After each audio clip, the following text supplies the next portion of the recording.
So you want to build muscle, but you know, two things are true. One, that the way to build muscle mass, you have to increase your caloric intake to feed the muscle growth. And two, body fat is a result of a caloric surplus, which can even come from protein calories. So how is a guy supposed to be able to grow muscle without growing a gut? What's up, everyone, and welcome back to the Workout Nerd Out. For you first-timers, I'm Julio Lopez, a certified strength and conditioning specialist with over 11 years of training experience as a personal trainer, specializing in helping busy men and women lose weight, build strength, and feel better about themselves. And I have my master's degree in nutrition. In most of these situations, the solution seems to be pretty minuscule at first. But without correcting the problem early, these things are precisely what can lead men to unwanted body fat gains. Let's talk about some of the most common nutritional mistakes other men have made and how to avoid them, so that way you won't have to be making the same mistakes for yourself. If you think you can't gain fat from protein, you don't understand calories. While it's true that protein is hugely important for muscle growth, the problem for men who end up growing a gut when they're trying to grow muscle is their failure to account for the calories in protein. In the most recent dietary guidelines released by the Health and Human Services Department and Department of Agriculture, they recommend 1.2 to 1.6 grams of protein per kilogram of a person's body weight per day, which I agree with because it could actually serve beneficial for growing muscle mass. The prior recommendation was 0.8 grams per kilogram per day. But you have to remember that each gram of protein contains 4 calories, meaning that a 220-pound guy who used to abide by the previous recommendation of consuming 80 grams of protein per day is now getting 120 to 160 grams of protein per day. That's an additional 160 to 320 calories that you also need to consider. To avoid gaining a gut while trying to build muscle, you need to account for the additional calories because those that don't get used for muscle protein synthesis, aka building muscle, is going to be stored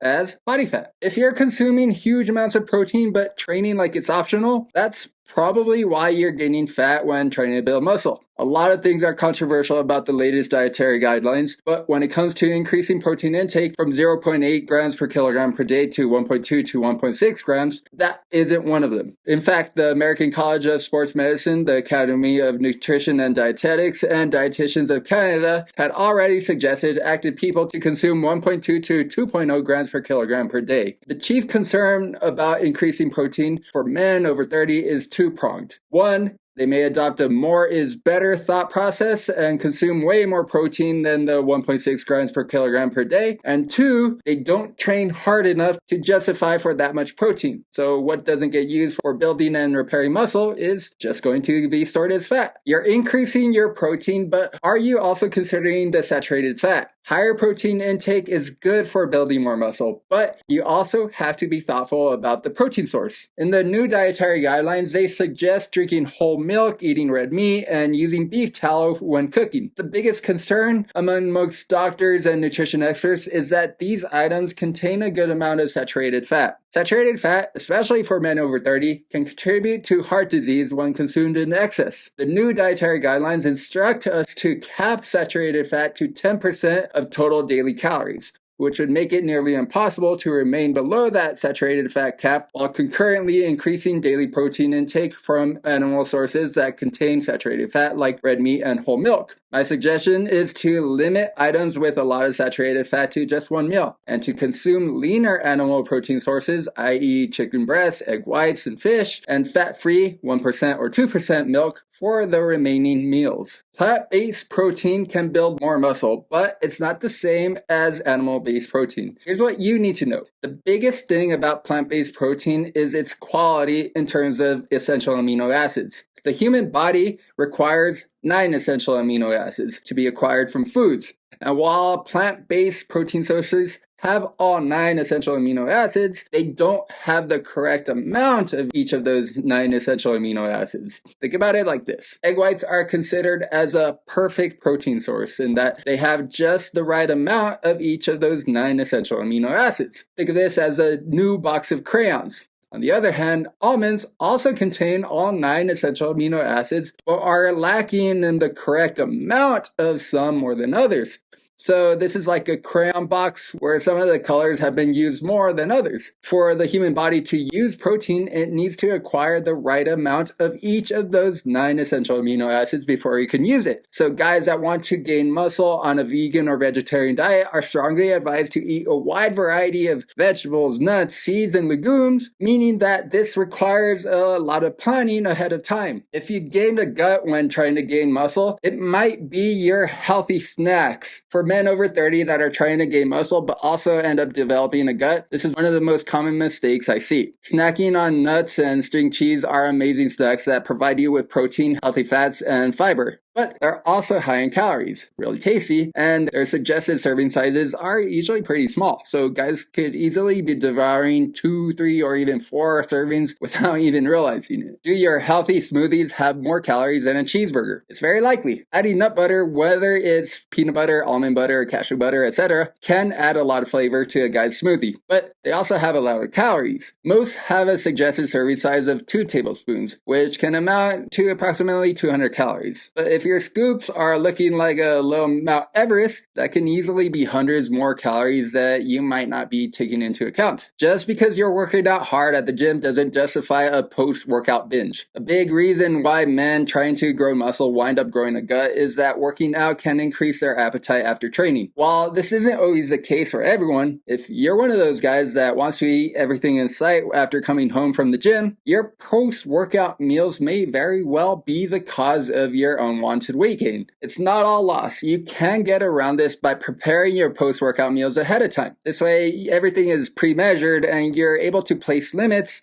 on overindulging and overeating. You're working out and eating protein, so why is your gut getting bigger? It might not be what you think. In many situations, gut health may be the cause for men gaining a gut when they're trying to gain muscle. In your gut, you have trillions of microbes that assist with digesting foods, maintaining the immune system, and appetite control. When there's a decrease in microbial diversity, aka dysbiosis, recent research has shown that this imbalance can mean increased body fat. You can return your gut health back to normal with a consistent exercise routine and increasing fiber intake. Men should aim for about 38 grams of fiber per day and adding more berries to your diet for their polyphenols. If considering to take a prebiotic or probiotic supplement, consult with your doctor first. Your clean bulk is probably destroying your metabolism from the inside out and giving you your gut. Insulin is pumped out by your pancreas during and after eating to normalize blood sugar levels. But when insulin resistance occurs, it can affect weight management for a lot of men. Understanding that a caloric surplus is necessary to feed muscle growth, you have to be extra attentive to your intake because it can be very easy to overeat, which can lead to insulin resistance. By properly planning your meals to the appropriate serving sizes, you can achieve the right amount of caloric surplus to avoid developing unwanted fat mass. Most of the supplements in your gym bag are expensive trash, but there are some that actually work. Listen closely. Over $60 billion are spent each year on supplements in the US, and if you're a guy that wants to build muscle without ending up with a gut, it's important to know which supplements work and which ones are a total waste of money. When it comes to creatine, specifically creatine monohydrate, there's a lot of evidence backed by science that it can help with building more muscle. One of the things that you should know is that creatine supplements lead to cellular hyperhydration, meaning that cells store more water, so your weight may go up a couple pounds, which aids in decreasing protein breakdown and helps in building muscle size. In that case, don't freak out when you step on the scale and your weight goes up a couple pounds. More protein doesn't automatically mean more muscle. To increase muscle without gaining unwanted weight, you need to find the sweet spot. Protein supplements are some of the most effective in building muscle mass, assuming you're also partaking in a resistance training routine that involves progressive overload. For building muscle, recommendations can be varied and higher than what's recommended for the general public. In the new dietary guidelines from the Department of Agriculture and Health and Human Services, 1.2 to 1.6 grams per kilogram of a person's body weight is suggested unwanted, so the guy that wants to build more muscle should aim for the upper end of that spectrum. Of course, if you are planning on taking a protein supplement, make sure you consider your total caloric intake and